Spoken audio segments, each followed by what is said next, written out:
तो आज तक के मेरे 6 से 7 साल के एक्सपीरियंस में मैंने दो मेजर रोल प्ले किए थे। एक था एफआईएस के साथ एज अ बिजनेस एनालिस्ट और एक था केपीएमजी के साथ एज अ कंसल्टेंट। इन दोनों रोल्स में सबसे इंपॉर्टेंट कंट्रीब्यूशन मेरा क्या रहा है पता है? Market research reports. Market research एक बहुत ही इंपॉर्टेंट स्किल है। आप चाहे किसी क्लाइंट के पीछे जा रहे हो उन्हें पिच करने के लिए, एक इंडस्ट्री लेवल एनालिसिस कर रहे हो, एक प्रोडक्ट या सर्विस लेवल भी एनालिसिस कर रहे हो, इन सब के लिए आपको मार्केट रिसर्च कैसे करते हैं ये पता होना बहुत इंपॉर्टेंट है। आज के वीडियो में मैं यही बताऊंगा कि मैं एफआईएस में और केपीएमजी में मार्केट रिसर्च कैसे कंडक्ट करता था, एक सेट फॉर्मूला क्या होता है मार्केट रिसर्च करने के लिए, and lastly market research profiles में आप कैसे क्रैक करके एक प्रीमियम सैलरी अचीव कर सकते हो और आपकी ओवरऑल करियर ट्रैजेक्टरी कैसे हो सकती है, ये सब डिस्कस करेंगे। चलिए शुरू करते हैं।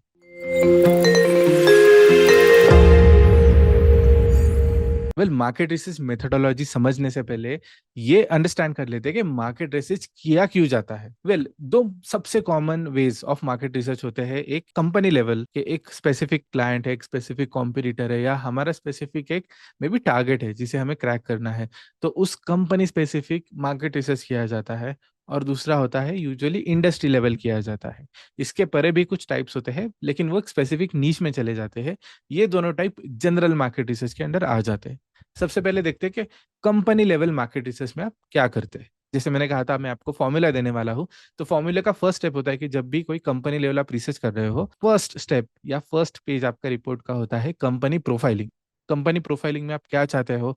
सबसे पहले आप बताओगे कि कंपनी कौन सी है। एग्जाम्पल लेते हैं, कोई भी एबीसीडी कंपनी है जो एफएमसीजी मार्केट में काम कर रही है, तो आप एक कंपनी का खुद से एक डेफिनेशन बनाओगे एक्सप्लेनिंग कि ये कंपनी क्या है, कहाँ से काम करती है, कौन से प्रोडक्ट्स वगैरह कवर करती है, और बेसिकली उनका मिशन विजन वगैरह क्या है। बेसिक डेफिनेशन टू एक्सप्लेन कि ये कंपनी क्या है, क्योंकि हम प्रोफाइल बना रहे हैं कंपनी का। जैसे ही आपकी डेफिनेशन हो गई, उसके नीचे आप हिस्ट्री से स्टार्ट करोगे। ये कंपनी फाउंड कब हुई थी, सेकेंडली ये कंपनी में अभी मैनेजमेंट में कौन है, are the promoters who are leading the company, क्या प्राइवेट कंपनी है या पब्लिक कंपनी है, लिस्टेड कंपनी है तो कहाँ पर लिस्टेड है, इंडिया में, न्यूयॉर्क में, या किसी और बड़े मार्केट में। अगर लिस्टेड कंपनी है तो उसका करंट स्टॉक प्राइस भी क्या है। This could be the next data point. उसके बाद हम देखते हैं कंपनी के स्टैट्स। स्टैट्स में आता है कि उसका जो मार्केट शेयर है, करंट मार्केट जहाँ पे वो काम कर रहे हैं, वो कितना कैप्चर्ड है। लेट्स से अगर हम इंडिया में एग्जांपल लेते हैं, चलो फूड डिलीवरी मार्केट, यहाँ पे मेजर 2 से 3 प्लेयर ही है।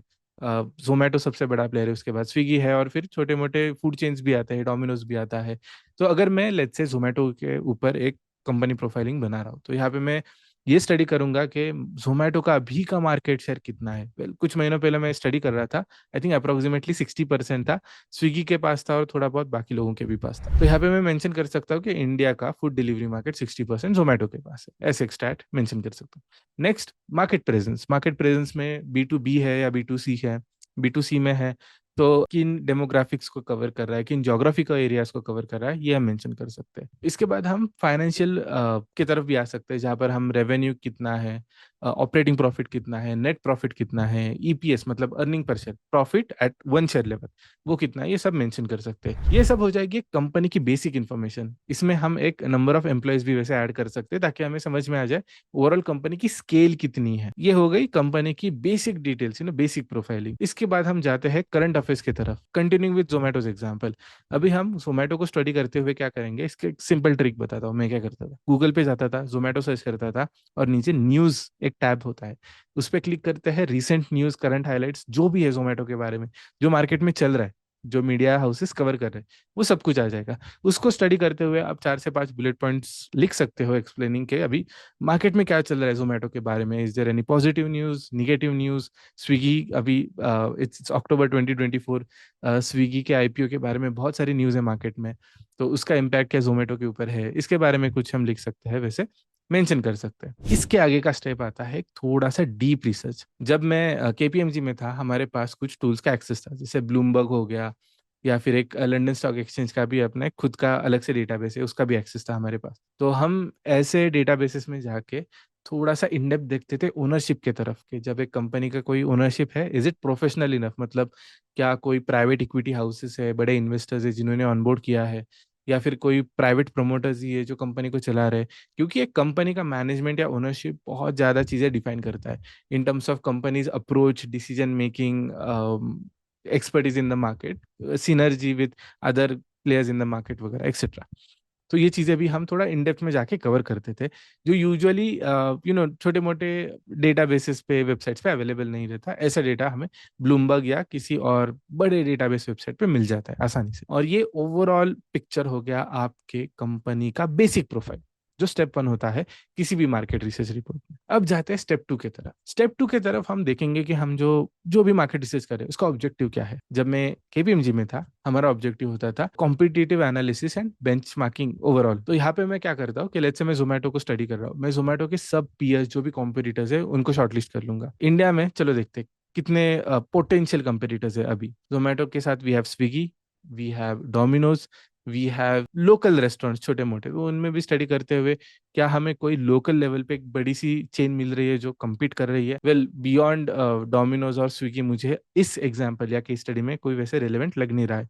कुछ सालों पहले अगर हम देखते तो उबर इट्स था, फूड पैंडा था, बाकी के भी कई सारे स्टार्टअप्स थे। Due to some reasons they couldn't survive the competition. तो इवेंचुअली आज बड़े मार्केट में 3 या 4 ही बड़े से मेजर प्लेयर्स है जो फूड डिलीवरी भी अभी प्रोग्रेस कर रहे हैं। May be better example could be quick commerce. Quick commerce में अभी स्विगी का इंस्टामार्ट है, जोमेटो का वी हैव ब्लिंकिट, वैसे जेप्टो भी है। जेप्टो के साथ अभी और हाइपर लोकल नेटवर्क में कई सारे शॉपकीपर्स है जो एंटर कर रहे हैं।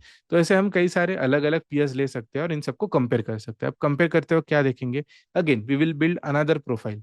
यहाँ पे हम कंपनी का ओवरऑल एज देखेंगे कि कितना टाइम वो मार्केट में है। सेकेंडली उनके रेवेन्यू लेवल क्या है। थर्ड, नंबर ऑफ एम्प्लॉयज कितने हैं। फोर्थ, जिस बिजनेस में है वो मार्केट शेयर हर किसी के पास कितना है।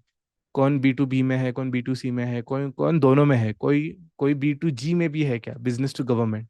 ऐसे मार्केट्स को देखेंगे। तो ऐसे बहुत सारा एनालिसिस हम करते जाएंगे और एक बेंचमार्किंग का table and of the day बना के रेडी रखेंगे कि जब भी हमारे लेट्स से जो भी क्लाइंट है, इन्वेस्टर्स है, जिनको भी दिखाना है दिखा सकते हैं।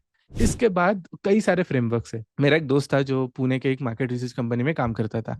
मैं जब उससे बात करता था तो उसका project usually white space analysis पे होता था। एक इंडस्ट्री है, क्या है उस इंडस्ट्री में कोई भी पोटेंशियल अपॉर्चुनिटी है जिसे हम टैप कर सकते हैं, तो वो यूजुअली एक एक्स एक्सिस वाई एक्सिस पे प्राइस और वैल्यू ड्रॉ करता था और उसे 4 एरियाज मिलते थे। High price high high value, लो प्राइस लो वैल्यू और कॉन्ट्ररी, मतलब हाई प्राइस लो वैल्यू या फिर लो प्राइस हाई वैल्यू, ऐसे 4 सेगमेंट मिलते थे। और वो हर इंडस्ट्री के अलग अलग प्लेयर्स को मैप करके वाइट स्पेस ढूंढता था कि कहाँ पर कोई अपॉर्चुनिटी है या नहीं। तीसरा होता है स्वॉट एनालिसिस, जो काफी कॉमन है, कई सारे मार्केट रिसर्च फर्म्स यूज करते हैं कि स्ट्रेंथ वीकनेस इंटरनल लेवल पे कैसे है कंपनी का, और अपॉर्चुनिटीज एंड थ्रेट जो मार्केट रिसर्च होता है एक्सटर्नल लेवल पे, वो भी हम एनालाइज कर सकते हैं स्वॉट फ्रेमवर्क यूज करके। ऐसे कई सारे फ्रेमवर्क्स है जिसे यूज करके हम जो भी हमारे मार्केट रिसर्च का ऑब्जेक्टिव है उसे कंप्लीट कर सकते हैं। एंड आई नो ये काफी फैसिनेटिंग लगता है, अलग अलग इंडस्ट्रीज के बारे में पता चलता है, कई सारे नए इंटरेस्टिंग रिपोर्ट्स पढ़ने को मिलते हैं। आपको भी अगर एज अ बिजनेस एनालिस्ट या फिर एज अ कंसल्टेंट इस रोल में आना है, ऐसे काम करने हैं, ऐसे वैल्यूएबल इंसाइट्स देने हैं और शायद फ्यूचर में एक बड़ी इंडस्ट्री में कुछ डिसरप्शन करना है, तो मेरे पास आपके लिए एक रिकमेंडेशन है। मेरी एक टीम है एट स्किल आर्बिट्राज, जिन्होंने एक कोर्स डिजाइन किया है जिससे आप बिजनेस एनालिस्ट या कंसल्टेंट रोल में जा सकते हो। इस कोर्स का नाम है diploma in financial and data analytics. इस कोर्स में हम आपको 6 मंथ सिखाते हैं कि एज अ बिजनेस एनालिस्ट आपको क्या स्किल सेट लगता है, कौन से रिलेवेंट टूल्स है। एंड ऑफ द कोर्स एक एग्जाम होगी जिसके बाद आपको सर्टिफिकेट भी दिया जाएगा। Once you get the certificate, हमारे एक्सपर्ट्स है, हमारे मेंटर्स है, वो आपको सीवी क्रिएशन में हेल्प करेंगे। एक बार आपका सीवी रेडी हो गया, हमारी एक प्लेसमेंट असिस्टेंस टीम है जो आपको प्लेसमेंट में हेल्प भी करेगी। अलॉन्ग विथ ऑल दिस हमारी टीम है वो आपको नेटवर्क करने में भी हेल्प करेगी with industry leaders, industry peers, ताकि आप लॉन्ग टर्म में भी ग्रोथ प्लान कर सको। If you are interested in such a course, मैंने डिस्क्रिप्शन में इसकी लिंक मेंशन कर दी है, डू चेक इट आउट। तो टॉपिक पे वापस आते हुए हमने देखा कि स्टेप नंबर 1 हम एक कंपनी की प्रोफाइल बनाते हैं या फिर एक इंडस्ट्री की भी प्रोफाइल बना सकते हैं अगर हम इंडस्ट्री लेवल रिसर्च कर रहे हैं। स्टेप नंबर 2, हम एक अलग अलग मैनेजमेंट फ्रेमवर्क्स यूज कर सकते हैं, एनालाइज कर सकते हैं, अपॉर्चुनिटीज एक्सप्लोर कर सकते हैं या फिर कोई क्रिटिकल इंसाइट्स भी डिराइव कर सकते हैं। कमिंग टू स्टेप नंबर 3, जब मैं केपीएमजी में था हमें रिसर्च के साथ एक स्पेसिफिक टास्क भी दिया जाता था। जैसे मैं ड्यू डिलीजेंस टीम में था, तो बेसिक एनालिसिस के बाद मुझे ड्यू डिलीजेंस करके अलग से एक रिपोर्ट अटैच करना पड़ता था एज पार्ट। जो लोग let's say risk management, risk advisory में काम करते थे, वो रिस्क मैनेजमेंट का एनालिसिस करे, रिस्क एनालिसिस करके वो रिपोर्ट अटैच करते थे। लेट्स से कोई कॉर्पोरेट फाइनेंस टीम में फाइनेंशियल मॉडलिंग में, वैल्यूएशन में काम कर रहा है, तो वो एक्सेल शीट्स या फिर जो भी एक्सेल में वर्कशीट वगैरह है वो अटैच कर सकते हैं। ऐसे कई सारे ऑप्शंस होते हैं जो वो पार्ट 3 में ऐड कर सकते हैं, और फिर ऐसे पूरा बन जाता है आपका एक ओवरऑल मार्केट रिसर्च रिपोर्ट। अभी कमिंग टू दिस मार्केट, बहुत सारे बड़े कंपनीज हैं एमएनसी से, हर कंपनी में मार्केट रिसर्च प्रोफाइल रहती ही है। अगर आप मुझे पूछोगे कि ऑन एन एवरेज कितनी सैलरी मिलती है एक एनालिस्ट को या फिर एक एसोसिएट को एट ए स्टार्टिंग लेवल, जब वो मार्केट रिसर्च प्रोफाइल में जाता है, अगर आप एक छोटी फर्म में काम करते हो तो आपकी starting salary unfortunately 2 lakh 3 lakh से भी स्टार्ट हो सकती है, जो कि थोड़ी कम है। The reason being, Indian companies जो छोटे कंपनीज है, छोटे मार्केट को सर्व करती है, वहां पर स्टार्टिंग सैलरी थोड़ी लोअर बेस पर है। But the best part is, अगर आप इसी रोल में किसी बड़े एमएनसी के पास चले जाते हो, कंसल्टेंसी, एडवाइजरी, बिग फोर जैसे कंपनीज में, यहाँ पर सैलरीज लिटरली 8 लाख से स्टार्ट होती है। और यही डिफरेंस होता है। जब एक छोटे कंपनी में जाते हो, आप यूजुअली देखोगे प्लेन ग्रेजुएट्स जिनके पास शायद सिर्फ बीकॉम बीबीए जैसी डिग्रीज है, और वो इस प्रोफाइल में लैंड करते हैं, थ्रू एक्सपीरियंस ग्रो करते हैं। लेकिन अगर आपको ये लीप चाहिए कि आप एक प्रीमियम सैलरी या फिर एक बेटर पोजीशन पे स्टार्ट करो, तो रिकमेंडेशन यही रहेगा कि प्रोफाइल बिल्ड कीजिए। बीकॉम के साथ आप अलग अलग कोर्सेज कर सकते हो, डिप्लोमास कर सकते हो, मार्केट रिसर्च के प्रोजेक्ट्स बना के रेडी रख सकते हो। इतना ही नहीं, काफी सारे नेटवर्किंग इवेंट्स होते हैं, कॉन्फ्रेंस होते हैं, जहाँ पर कई सारे मार्केट रिसर्च के फर्म्स आते हैं, एक्सपर्ट्स आते हैं to network with each other. आप ऐसे इवेंट्स में जाके नेटवर्किंग भी कर सकते हो। हमारे एक्सपर्ट्स एट स्किल आर्बिट्राज वो भी आपको नेटवर्किंग में हेल्प कर सकते हैं। मेन पार्ट इज, जब आप मार्केट रिसर्च फर्म में एंड अप होते हो, वहां से आगे की ट्रैजेक्टरी भी काफी इंटरेस्टिंग है। अगर आपके पास प्रायर एक्सपीरियंस है तो building profile will help you fast track हो सकता है। अगर आपके पास बिल्कुल भी एक्सपीरियंस नहीं है और इस प्रोफाइल में आना है, तो भी आप कोर्सेज कंसिडर कर सकते हो। एक बार अगर आप इस इंडस्ट्री में आ गए, there are two ways of going ahead. एक, आप एक्सपीरियंस पे बिल्ड कर सकते हो, जिसमें आप एक नीश टारगेट कर सकते हो और एसएमई बन सकते हो, सब्जेक्ट मैटर एक्सपर्ट। जैसे मेरे कई दोस्त है, वो केमिकल इंडस्ट्री में एक्सपर्ट है, तो केमिकल इंडस्ट्री में जितने भी कमोडिटीज है, अलग अलग तरह के कमोडिटीज जो ट्रेड होते हैं, इंडिया इंडिया से बाहर, इंपोर्ट एक्सपोर्ट, लोकल लेवल पर, लेट्स से वो स्टील हो, कार्बन हो या बाकी की चीजें हो, इनमें प्राइसेस क्या है, डिमांड क्या है, सप्लाई क्या है, वो। So through out year, let's say 5 years down the line, आप एक बार एसएमई बन गए तो आप एक बड़े फर्म में ट्राई कर सकते हो विद दिस एक्सपर्टीज, और top of your salary chain में रह सकते हो। Top in the sense, literally salaries more than 20 और 25 लाख भी आप ले सकते हो। क्योंकि बहुत सारे बड़े कंपनीज में ना, जो मार्केट रिसर्च रिपोर्ट्स होते हैं, वो इंडिया में नहीं, ग्लोबल लेवल पे यूएस और यूके भेजे जाते हैं, जहां से पेमेंट आते वक्त आपको डॉलर्स या पाउंड्स में आता है। तो एक प्रीमियम लेवल की सैलरी अवेलेबल है फॉर फर्स्ट 5 years।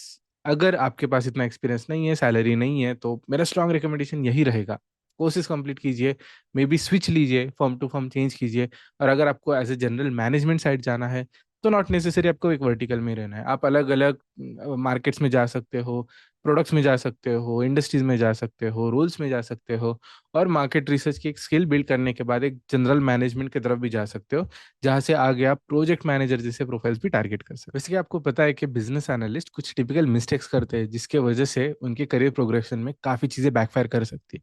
अगर आपको ये वीडियो देखना है, तो यहाँ पे आप क्लिक कर सकते हो और वीडियो देख सकते हो।